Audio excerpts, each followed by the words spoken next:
আজকে বিরিয়ানি লাভারদের জন্য বিরিয়ানি রান্না করতে চলে আসলাম। বিসমিল্লাহির রহমানির রহিম। আসসালামু আলাইকুম। Hi guys, welcome to my YouTube channel. কেমন আছেন আপনারা সবাই? আশা করছি ভালো।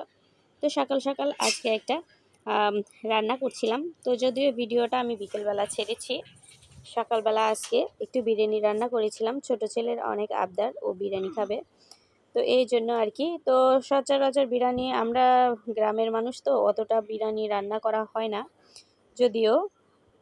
তো আজকে কিন্তু প্যাকেট মশলা দিয়ে বিরিয়ানিটা রান্না করে নিয়েছি। তো এইখানে কিন্তু আলুগুলো একদম টুকরো করে কেটে লবণ আর একটু হলুদ দিয়ে মাখিয়ে এতে ভেজে নিয়েছি। এখন এই তেলের মধ্যেই কিন্তু পেঁয়াজের বেরেস্তাটাও করে নিব। আসলে আমি আমার মতো করে বিরিয়ানিটা আজকে রান্না করেছি। প্যাকেটে যে রকম নিয়মকানুন দেওয়া ছিল ওইভাবেই আর কি করা হয়েছে। বিরিয়ানি রান্না করতেও অনেকটা সময় লাগে। আমি সব সময় চেষ্টা করি মাংস এমনি কষা কষা করে রান্না করে গরম ভাত বা একটু পোলাও করে দিই। তো আজকে ছোট ছেলে অনেক দিন যাবৎ বলছিল বিরিয়ানি খাবে, তো একটু চেষ্টা করছিলাম। বন্ধুরা, কেমন হয়েছে আমি জানি না, ভুল ত্রুটি হলে অবশ্যই আপনারা কমেন্টে বলে যাবেন, আমি শুধরানোর চেষ্টা করব। তো এখানে কিন্তু পোলার চাউলটাও আমি আর কি একটু তেল দিয়ে ভেজে নিয়েছি।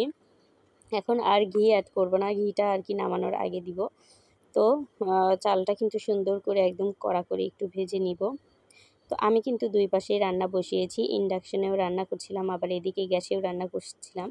যেহেতু গ্যাসের সিলিন্ডারের দামটা একটু বেশি পড়ে, আর আমার মনে হয় কারেন্টে রান্না করলে পরে খরচটা একটু কম পড়ে। তো যদি ফুল মাসে কারেন্টে রান্না করি তাহলে কিন্তু সারা মাস মিলে আমার 1500 টাকার মতো আর কি বিদ্যুৎ বিল আসে, সব কিছু মিলে। তো আমার মেশিন, আয়রন, 3-4টে ফ্যান, তারপরে ফ্রিজ, মোটর, এই জন্য কিন্তু আমি আর কি ইন্ডাকশনেও রান্না করি। তো আমি এখানে পরিমাপ করে ডাবল পরিমাণে পানি দিয়ে দিলাম পোলাওয়ের মধ্যে। তো গরম পানিটা দিয়ে নিয়েছি, একটু আমি কম রেখেছি হাফ মগ। তো হাফ মগটা আর কি আমি দুধ দিয়ে দিব, এই জন্য বেশি পানি দিলে আবার পোলাওটা আর কি ঝরঝরে হবে না। আর বিরিয়ানি রান্নাতে যদি একটু ঝরঝরে না হয় তাহলে আমার মনে হয় মজা হয় না।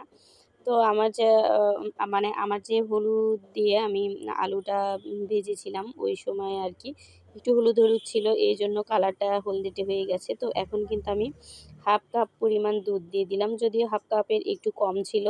আর ডিপ থেকে বের করেছিলাম, ছাড়তে একটু টাইম লেগেছিল। তো হাফ কাপ দুধ দিয়ে দিলাম। টক দইটা আর কি মাংসের মধ্যে দিয়েছিলাম, এই জন্য এখানে আর অতটুকু না দিলেও চলবে। তো পরে আবার একটু দেখি যে ছেড়েছিল, ওইটুকুও আর কি দিয়ে দিলাম। এখন কিন্তু চাপ দিয়ে একদম ঢেকে অনেকক্ষণ রান্না করে নিব। তো তার আগে এই মাংসটাও আর কি এখনই ঢেলে দিয়ে দিব, তাহলে আর কি একটু ভালোভাবে মিক্সার হবে। এদিকে আমি কিন্তু মাংসটা ঢেলে দেওয়ার জন্য নিয়ে আসছিলাম।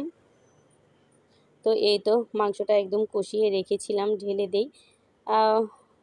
এই ননস্টিক প্যানের মধ্যে যতই রান্না করি না কেন, কেন জানি না এটা লেগে যায়,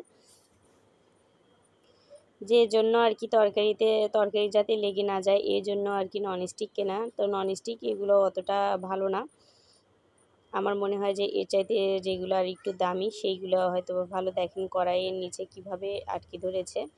তো আমি কিন্তু চামচ দিয়ে সুন্দর করে যতটুকু মশলা উঠানো যায় উঠিয়ে নিলাম, কারণ নিচ থেকে যদি আমি ভালোভাবে ঘষা দিয়ে তুলি তাহলে ওইটার পুরা আর কি দিলে গন্ধ লাগবে। তো এদিকে আমি বিরিয়ানিটা কিন্তু মাংসের সাথে মিক্স করে দিয়েছি, এখন আর কি ঢেকে দিয়ে অনেকক্ষণ রান্না করে নিব। আসলে মাঝে মাঝে এভাবে একটু রান্না বান্না করলে কিন্তু নিজেরও আর কি শেখা যায়, জিনিসটা কিন্তু ভালোই হয়। আর বাচ্চা কাচ্চারাও মুখের একটু পরিবর্তন ঘটে, ওরাও কিন্তু অনেকটাই খুশি হয়ে যায়। আর বিরিয়ানিটা মাশাল্লাহ অনেকটাই সুন্দর হয়েছিল। তো প্রথম রান্না করেছি এমন না, অনেকবার রান্না করি, কিন্তু মাঝে মাঝেই অনেকেই রান্না করে, অতটা মাঝে মাঝে হয় না। দেখা যায় 2-3 মাস পর, 4-5 মাস পর এরকম রান্না হয়, কারণ বিরিয়ানিটা রান্না অনেক সময় লাগে আমার মনে হয়। তো এদিকে আমি চিনি দিয়ে বেরেস্তাটা আর কি হাত দিয়ে একটু মাখিয়ে নিচ্ছিলাম। তো এইটা মাখিয়ে দিলে কিন্তু অসম্ভব মজা হয় খেতে, একটু মিষ্টি মিষ্টি লাগে, অনেক টেস্ট হয়। প্রিয় বন্ধুরা, এই তো মোটামুটি বিরিয়ানিটা কমপ্লিট। আমি কিন্তু বেরেস্তাটা দিয়েছিলাম অফ স্কিনে, আর ঘিও একটু ছড়িয়ে দিয়েছি, তারপরে একটু গোলাপ জল দিয়েছিলাম। তো অনেক সুন্দর একটা মিষ্টি মিষ্টি ফ্লেভার বের হয়েছিল। তো যদি আমি আলু বোখারাটা দিতাম আমার কাছে আরও বেশি টেস্ট লাগতো, কিন্তু কি করব, আমাদের এলাকা আর কি এগুলো পাওয়া যায় না, আলু বোখারা এগুলো পাওয়া যায় না, এগুলো সব শহর থেকে নিয়ে আসতে হয়। যেহেতু গ্রাম সাইডে পাওয়া যায় না, তো বাসায় যা ছিল আমি সেইগুলো দিয়ে আজকের বিরিয়ানিটা রান্না করে নিয়েছি। তো খুবই তাড়াহুড়োর মধ্যে রান্নাটা করেছিলাম। প্রিয় বন্ধুরা, আশা করি তোমাদের কাছে ভিডিওটা ভালো লাগবে।